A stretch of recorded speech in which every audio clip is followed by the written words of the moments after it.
Halo semuanya, selamat datang lagi di penelusuran mendalam kita kali ini. Pernah kepikiran gak sih, di balik kisah hancurnya kota-kota kuno yang sering kita dengar, sebenarnya apa sih yang terjadi secara sains dan geografi?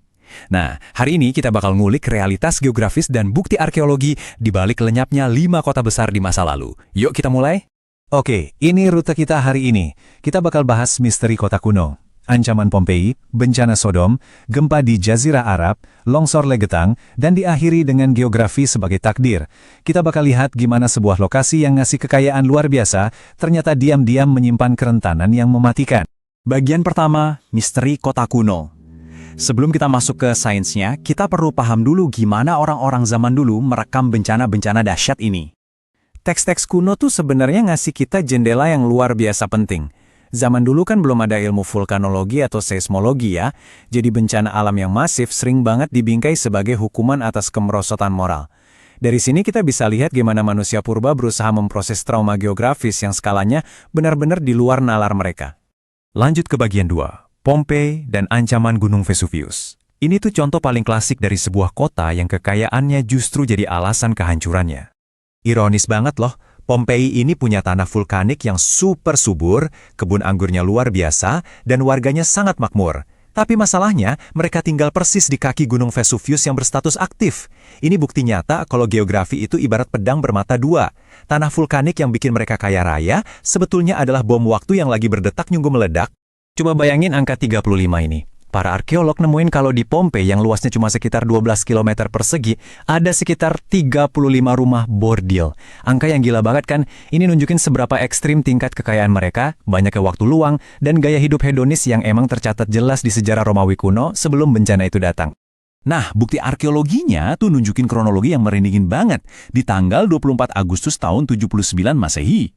Pagi hari semua masih normal-normal aja. Tapi pas siang, boom! Kolom abu setinggi 33 km muncrat ke langit, bikin siang bolong berubah jadi gelap gulita. Malam harinya, kehancuran total nyapu bersih kota itu cuma dalam hitungan jam. Terus, kenapa jasad penduduknya bisa awet mengeras kayak batu? Jawabannya ada di awan panas, atau secara ilmiah disebut pyroclastic flow.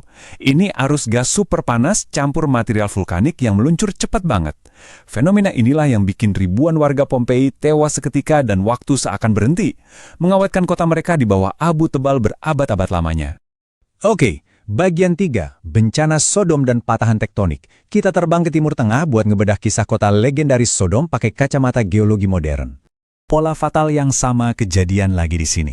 Berdasarkan catatan sejarah dan bukti arkeologi, kawasan lembah Yordania dan Laut Mati dulunya itu subur banget, banyak mata air dan taman rimbun. Gak heran, tempat ini jadi pusat ekonomi raksasa. Sayangnya, mereka ngebangun peradaban megah ini tepat di atas garis patahan tektonik Laut Mati yang aktif. Keuntungan alam benar-benar menutupi bahaya seismik yang ngancam nyawa mereka.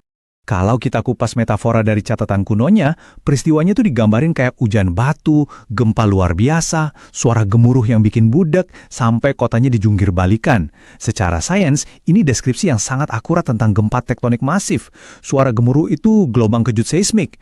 Hujan batu adalah lontaran puing saat gempa, dan kota yang terbalik itu penjelasan klasik dari fenomena likuifaksi atau patahan geologis ekstrim yang ngancurin struktur bangunan dari bawah tanah.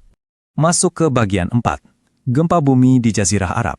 Semakin ke pedalaman semenanjung, kita ketemu dua peradaban kuno lagi, Madain Saleh dan Ashabur Ras, yang juga luluh lantak karena pergerakan bumi.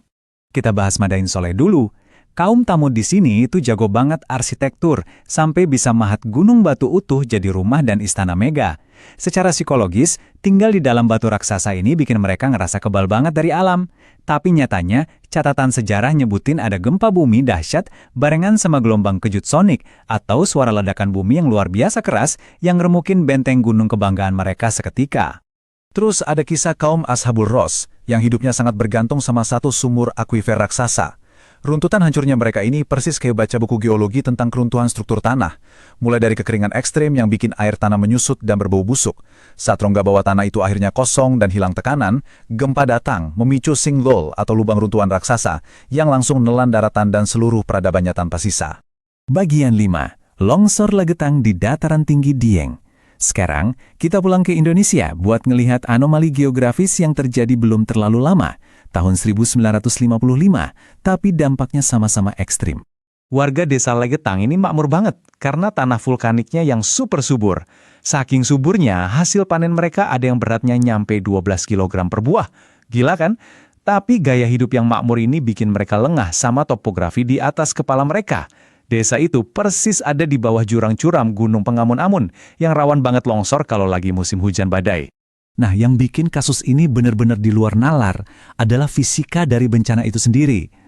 Warga desa tuh sadar resiko kok. Mereka bahkan udah bikin parit besar di lembah buat nahan longsor.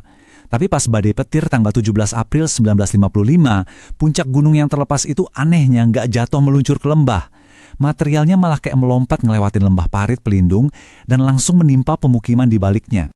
Angka 351 ini ngewakilin total nyawa yang hilang malam itu. Ada 332 warga lokal dan 19 pengunjung yang tewas terkubur tanah hidup-hidup dalam hitungan detik. Cuma sisa 2 orang yang selamat dari peristiwa itu. Ini bukti tragis yang terdokumentasi rapi tentang gimana pergerakan tanah bisa menghapus satu desa yang makmur dari peta peradaban secara instan.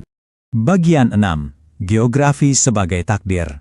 Setelah kita bahas kelima lokasi tadi, mari kita tarik benang merah dari semua bukti geologi dan sejarah ini. Kalau diperhatiin, polanya jelas banget. Fitur alam yang awalnya memancing manusia buat menetap, entah itu tanah vulkanik, mata air di dekat patahan bumi, dinding gunung yang kokoh, akuifer air yang dalam, atau kesuburan dataran tinggi, adalah pemicu dari kehancuran mereka sendiri. Alam ngasih kekayaan melimpah, tapi kerentanan geografis yang sepaket sama kekayaan itulah yang akhirnya mengakhiri sejarah mereka. Jadi, pertanyaan besarnya buat kita sekarang, di era modern ini, kita terus-terusan ngebangun kota-kota raksasa di atas patahan gempa aktif dan di pesisir yang rawan. Apakah kita tanpa sadar lagi ngulangin kesalahan buta geografi yang sama kayak penduduk Pompei dan Sodom? Coba deh renungin ini pas kalian lagi ngecek peta, mikirin di mana kita milih tempat tinggal hari ini. Makasih banyak udah nemenin penelusuran kali ini, dan sampai jumpa di analisis mendalam kita berikutnya.